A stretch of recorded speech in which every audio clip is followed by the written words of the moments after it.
Doctor Who is full of cringy moments, and sometimes they're just that, cringy, and not in a good way. Other times, though, there are moments that are so silly and weird that you just have to respect them. And so, with that in mind, I'm Ellie with Who Culture, here with 10 dumb Doctor Who moments you can't help but love.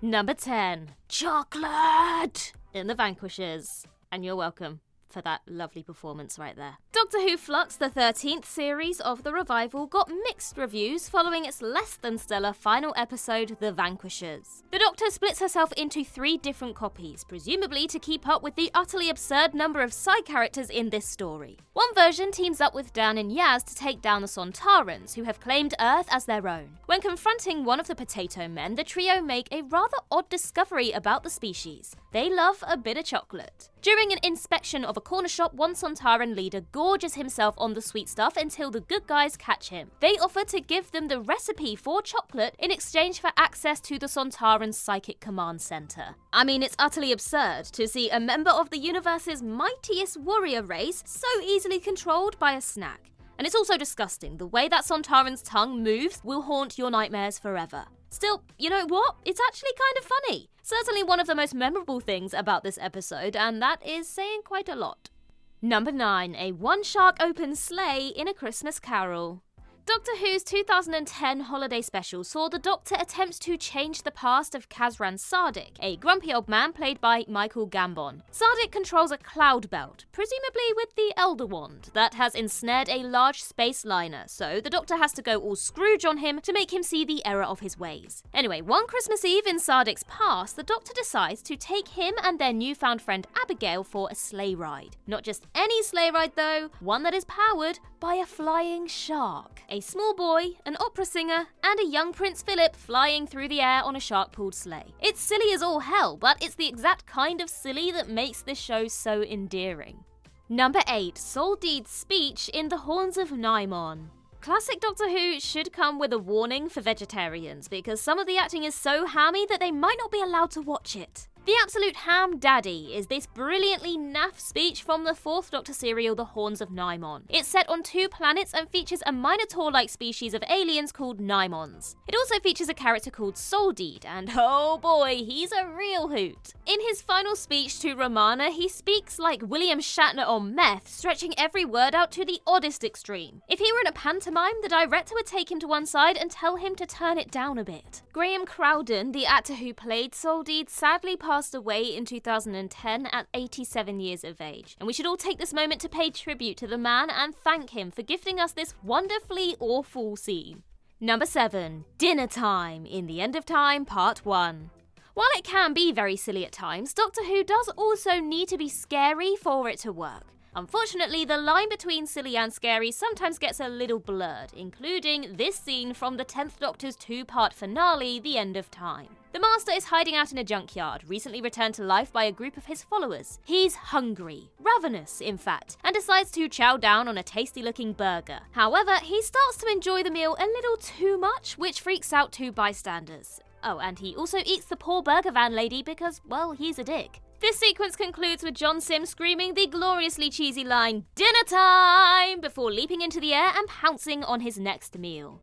This is Doctor Who melodrama at its very best. A ridiculous premise performed in a ridiculous manner to the point where the threat of the Master is almost compromised. However, Sim had already built up such goodwill with this version of the character that the scene is also very easy to enjoy.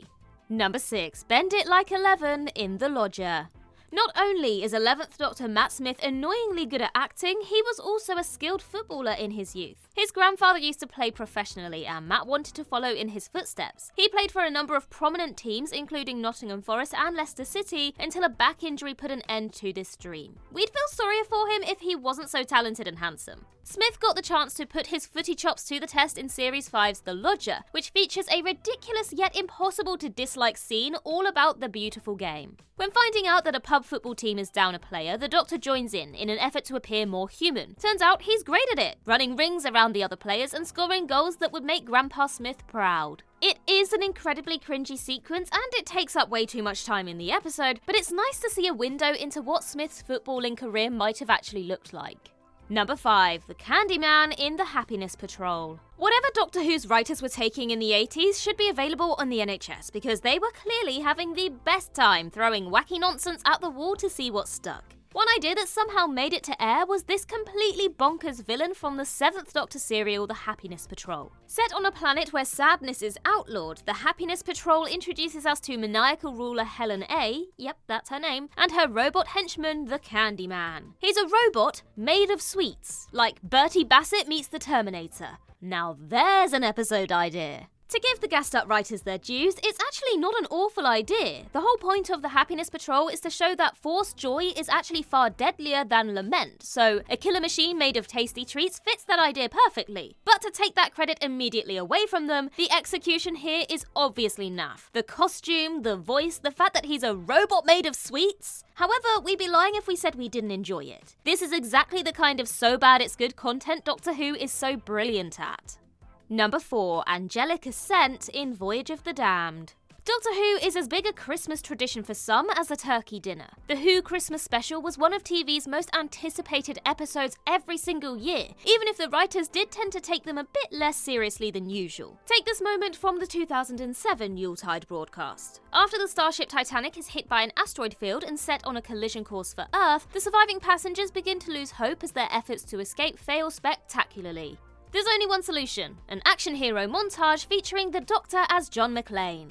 After doing his best cool guys don't look at explosions walk through some flames, the Doctor summons 2 of the angel-like heavenly hosts. They take him by the arms and fly him straight upwards, crashing through the floor of the ship's control room. It is an unbelievably over-the-top sequence, looking like it came straight out of some sort of parody. But at the same time, it somehow manages to be incredibly badass, and it did give us the Alonzi Alonso moment, so we can't get too mad about it.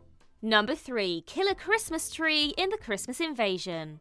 At the other end of Tennant's time with the TARDIS, the newly regenerated 10th Doctor is unconscious in bed in Jackie Tyler's flat. Rose and Mickey arrive home to find a strange tree in their living room. The decoration only gets stranger when it starts to spin violently and slowly moves towards the terrified humans. Not wanting to get cut up into festive fleshy ribbons, they run for it. Look, it's a nice idea, but a murderous Christmas tree? How on earth are we meant to be scared of that? That's like having a monster that's a kitten with a laser gun, or a robot made out of sweets. Still, you can't say that a spinning Christmas tree of death isn't an iconic visual. Also, this was the first New Who Christmas special, so let's give RTD some leeway. He just got a little carried away. Although, based on the other festive entries on this list, the writers clearly didn't get all the silliness out of their systems with this perilous pine. Number 2. Venusian AIKIDO in various stories. The Doctor is supposedly against violence, but clearly John Pertwee's 3rd Doctor didn't get that memo. Whenever this incarnation found himself in a tight spot, his mantra was punch first, ask questions later. Using Venusian AIKIDO against his foes, this basically came down to making a loud hi-ya noise and then chopping away like one of those rock'em sock'em robots. The sight of Pertwee beating up a Sea Devil or a Sontaran is bloody hilarious, but also kinda cool. Imagine Matt Smith deciding to batter the Minotaur from the God Complex, or Jodie Whittaker kicking the Pating like a football. You'd have no idea what you were watching, but you know what? You'd have to respect it. Venusian AIKIDO also gave us these glorious behind-the-scenes clips of Peter Capaldi demonstrating some of Pertwee's moves, which will absolutely put a smile on your face.